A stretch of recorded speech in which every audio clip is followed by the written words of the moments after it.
이번 행정법원의 결정으로 민간 기업이었던 YTN의 최대 주주가 다시 공기업이 될 수도 있습니다. 여권에선 방송 공공성 회복을 위한 경고다. 야권에선 경영권을 무시한 정치적 판결이다. 이렇게 서로 엇갈린 주장을 내놨는데요. YTN 문제가 앞으로 어떻게 되고 이번 판결이 어떤 의미를 가지는지 조성호 기자와 뉴스더에서 더 자세히 이야기해 보도록 하겠습니다. 조 기자, 오늘 행정법원 판단이 최종 결론은 아직 아닌 거죠? 네, 행정소송은 2심까지 진행됩니다. 결국 항소를 하게 되면 대법원에서 최종 결론이 내려지게 됩니다. 그런데 소송의 주체였던 방미통위가 항소를 결정할지 아직 불투명합니다. 앞서 김민석 국무총리는 전 정부의 국유재산 매각 실태를 점검하겠다고 하면서 YTN 주식 매각을 콕 집어 지적했습니다.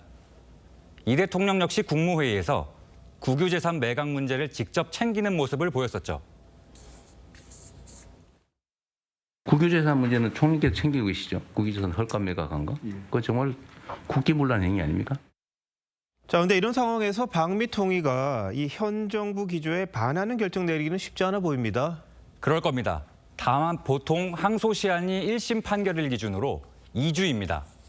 방미통위 관계자는 새 위원장 취임까지 인사청문회 등 시간이 걸리는 만큼 현재의 위원장 직무대리 체제에서 항소 여부를 결정할 거라고 했습니다. 자, 그런데 이 만약 방미통위가 항소를 하지 않으면 이번 결정이 그대로 확정이 됩니까? 그렇진 않습니다. 현재 YTN의 최대 주주인 유진 ENT가 방미통위 측 보조 참가인으로 소송에 참가했기 때문에 별도로 항소를 할 수 있습니다. 앞서 전해드린 대로 유진그룹 측은 항소를 적극 검토하겠다는 입장이기 때문에 2심 재판까지 진행될 가능성이 현재로서는 좀 더 높아 보입니다.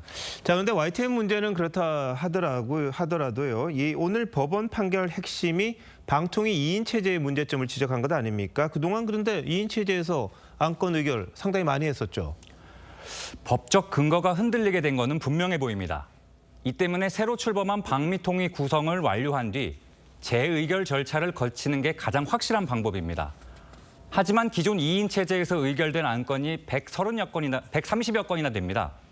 이 때문에 물리적으로 모두 재의결을 거치기는 쉽지 않을 거라는 게 방미통위의 중론입니다. 네.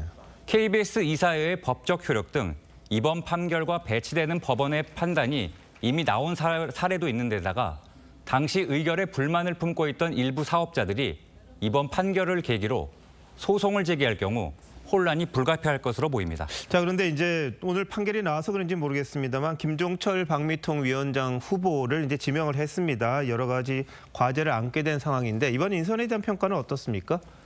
그간 거론됐던 후보군들이 주로 방송 미디어 개통 종사자였던 만큼 의외의 인물이 발탁됐다는 평가가 지배적입니다.